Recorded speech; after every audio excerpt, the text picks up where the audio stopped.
And our first comedian, he reigns out of Athens, Georgia. He had to duck down to get into this building because of how low these ceilings are. His name is Alan Teens. Give it up for Alan Teens, everyone.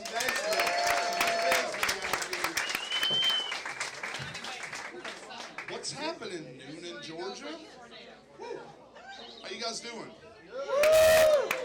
I'm super jazzed to be here, opening the show for you guys. I came in from Athens, Georgia, so it was like almost a 3-hour drive for me, so that fucking sucked. I'm from Forsyth County. Is anybody familiar with Forsyth County? The awesome thing about Forsyth County is that our city's called Cumming. So it's unintentionally hilarious growing up there. Like when I was 7 years old and I played for a Little League baseball team there. And for some reason, a group of adult males thought it would be a great idea to call a group of 7-year-old boys the Cumming Yankees. It would have been less embarrassing if they would have called us the Frothy Jizz Masturbators. It's not a good name. A couple of weeks ago, I had to drive through Forsyth County to go to a show. One of my friends was with me. And we stopped at the Waffle House, and he's like, "Oh, we're in Cumming, right?" And I was like, "No, but we're close to Cumming." So it affords you unique linguistic opportunities. Like I was able to text my wife that my friend and I are at Waffle House, and we're both close to Cumming. That's not something I would have the opportunity to do very often. Is anybody married? Any married people? That's a pretty good response. The married people usually give a very sleepy response to that question. I'm married. I've been married about 8 years, and marriage is great. I was very depressed before I met my wife. She kind of saved my life. Like I was in a bad spot, man. I was drinking too much. I really got into wine, just drinking a lot of wine. I got into handguns. And I would decide how much I liked my wine and my handguns the same way by mouthfeel. So that was depressing.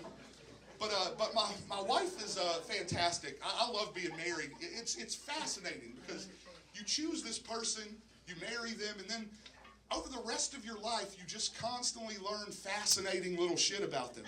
Like a couple of years ago, my wife started buying rocks off the internet. It's a fascinating way to learn you married an autistic. And there will be, occasionally my wife will put photographs of other people's children on our refrigerator, and I don't know who the fuck they are. I'll just see some random kid, and occasionally the kid's ugly, and I can't say anything to my wife about this. I can't be like, "Who's this ugly kid on our fridge?" Because she will defend it. She'll be like, "Oh, he's not ugly. He's a sweet little angel." Well, maybe there was a chemical fire in heaven because there's something wrong with that kid. This is not an assumption. There's clearly something wrong with him.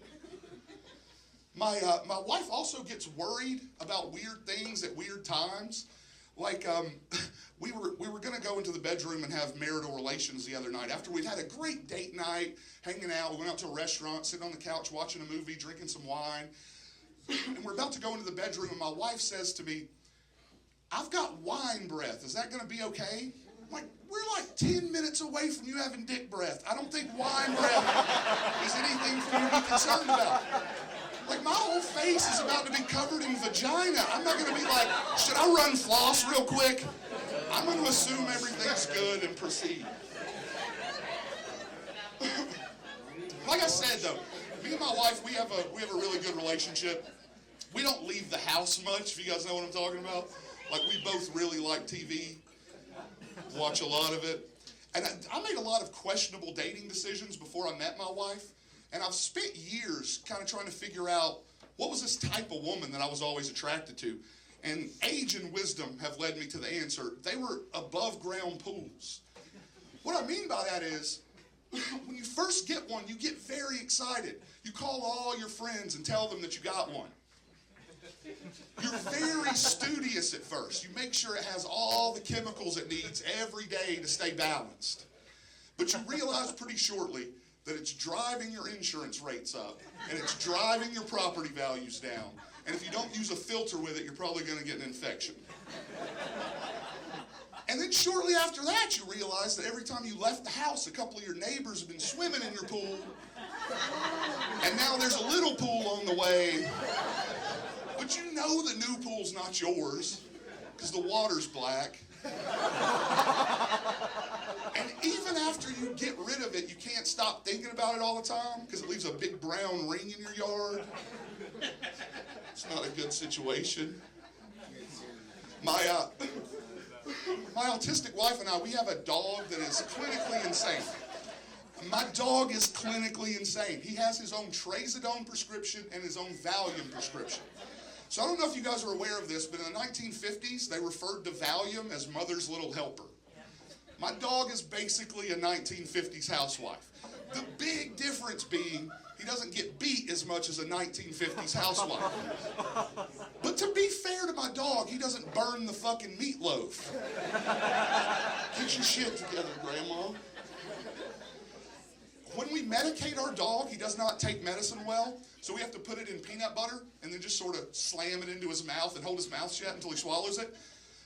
So now when he smells peanut butter, he gets a very concerned look on his face. I think he thinks he has a nut allergy.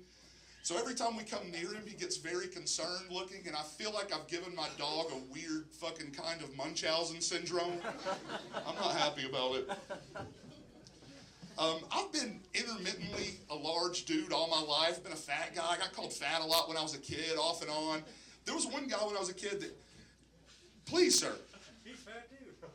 I don't understand the word intermittently. Oh, it's a complicated polysyllabic word. I would recommend investing in a dictionary and then read it. So, I forgot my joke, but that was well worth it. Oh yeah, okay. So when I was younger, there was a guy that would he would call me fat and gay and then fuck my mom, and that was my dad. So I don't know what chance I stood outside of that. It's true though that I am fat, and I had to come to terms with that recently. But not only am I fat, I've got a big heart.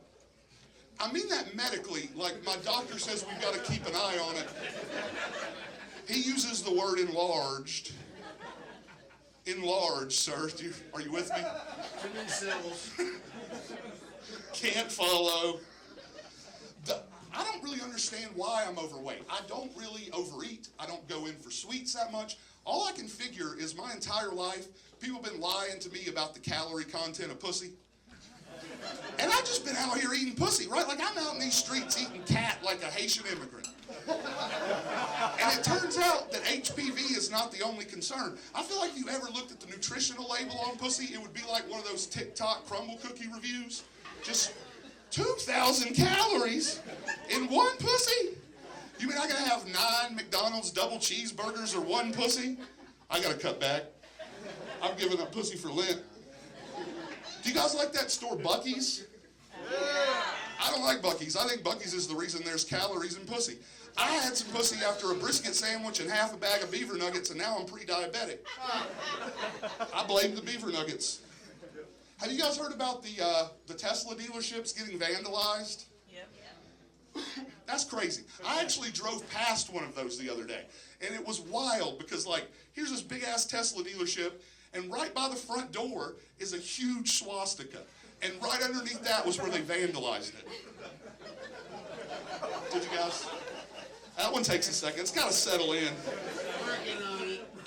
So, his general overall behavior, I don't know how you guys feel about Elon Musk, but his general overall behavior recently has led me to believe that X is an unfinished logo.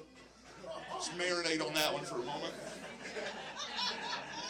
Are you guys excited that RFK is in charge of our health care? Yeah. Woo! You know who else is fucking jazzed? Polio. Yeah, but this is the best news polio's got in 100 years. But RFK also wants us to be more physically active. And what better way to ensure we're more physically active than carrying your children forever? Because their legs don't work from the polio. It is wild, though, like finding out RFK is in charge of your health care is like finding out your podiatrist didn't go to school for podiatry. He just likes to fuck feet. It's off-putting. I heard someone on some news show say that RFK was brave for even serving because he has a target on his back. That is a generational improvement over where the targets were located on his dad and uncle. Is it too soon? like 60 years Too soon for dead Kennedy jokes? Hey, do you think the Kennedys were one of those families that use that phrase, I need that like I need a hole in the head? Probably not.